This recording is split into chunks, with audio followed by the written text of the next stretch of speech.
May the odds be ever in your favor. Do you remember that line from the Hunger Games? If you're a writer, are the odds ever in your favor? And what can you do about them other than keep on plugging away? Hi, I'm Aeolus, and I recently completed a 77,000 word manuscript for a science fiction novel, which I'm trying to get published. I'm documenting the process of seeking an agent daily on TikTok, and I plan to post more in depth stuff here on YouTube regularly as well.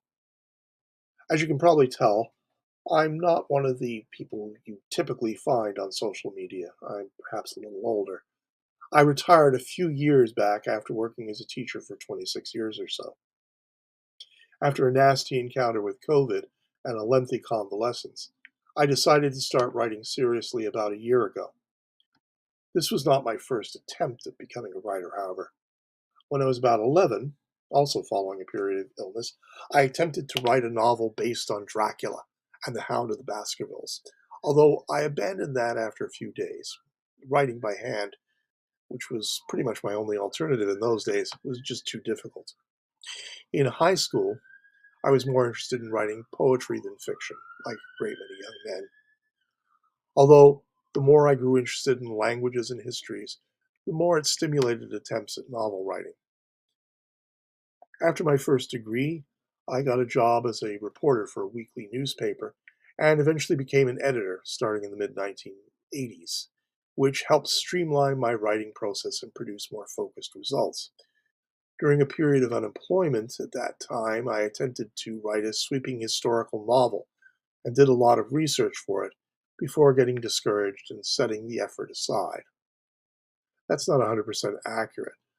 I'm still working on it. It's just the nature of the novel has changed. This was about the period when I probably read more than I'd ever read before, both as part of a second BA, but also just sitting and browsing through the remarkable collection of mid century science fiction in the university library. After that, I wrote from time to time, both as an educator and sometimes as an amusement for my sons. I wrote two books for them and read them to them. But for the most part, I can't characterize my efforts as serious until last August. Over the 11 months since then, I've written some background material for a fantasy world, then a novella of about 15,000 words set in that universe, and a sequel novel of 100,000 words. Having finished and revised all that, I decided to start writing short stories around December of 2024.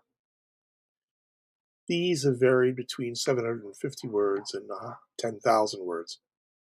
In total, I've probably written about 400,000 words over the last 11 months.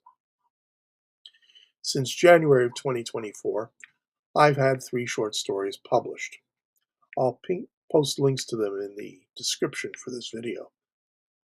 That may not seem like much out of 400,000 words, but I think it actually indicates a fair degree of success.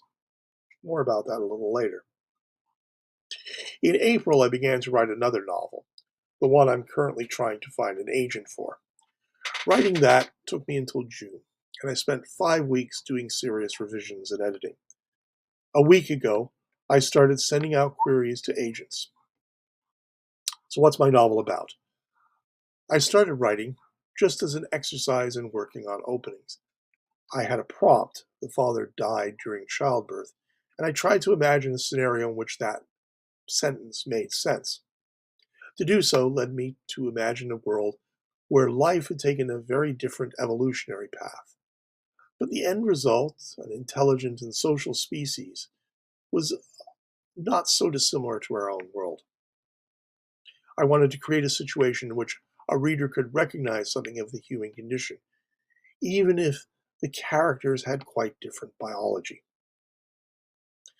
The world is really a reflection of our own world, after all, as fictional worlds usually are, and the scenarios and characters are drawn from our world. But the novel isn't particularly biographical.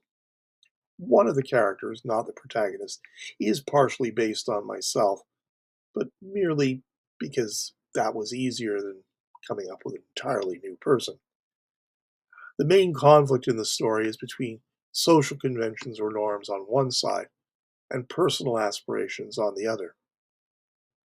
The protagonist does not want to do something his society demands he do.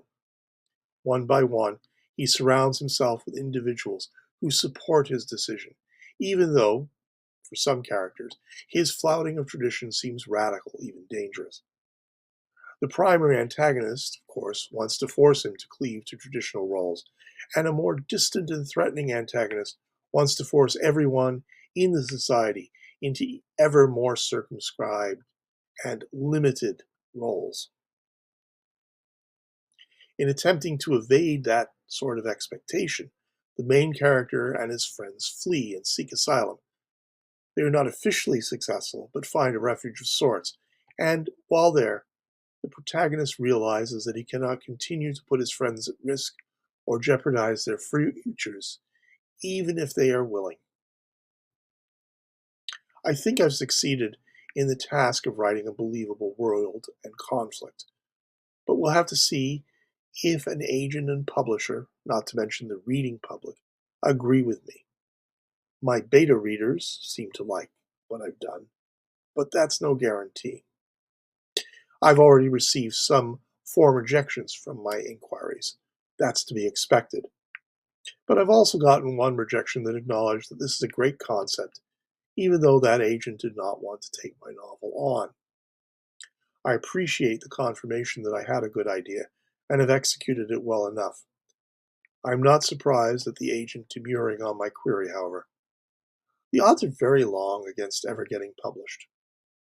To give you some idea, if a writer submits a short story for publication, most periodicals get 500 to 2,000 submissions per issue, but contain only 1 to 5 pieces of fiction. If you survive that sort of attrition, to have something of yours see publication, that's an accomplishment. But the success of one writer translates into failure for 1,999 other writers. A few days ago, I was listening to a YouTube from a young woman who had interned at a literary agency. In the course of 4 months, she read over 3,500 queries, and she was not the only intern. The fact is that there are millions of people in North America who have written, are writing, or will attempt to write a novel or a book of some kind. Even if you use a figure of 1 in 200, that's a figure of around 2.5 million. And there are only 1,000 literary agents in North America. Getting and keeping their attention is difficult.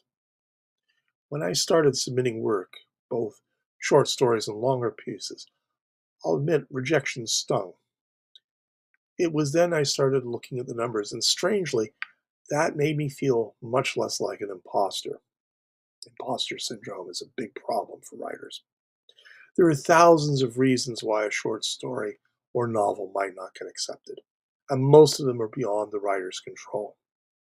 There's no reason to take rejections personally, or to question if you are a real writer or not, whatever that means.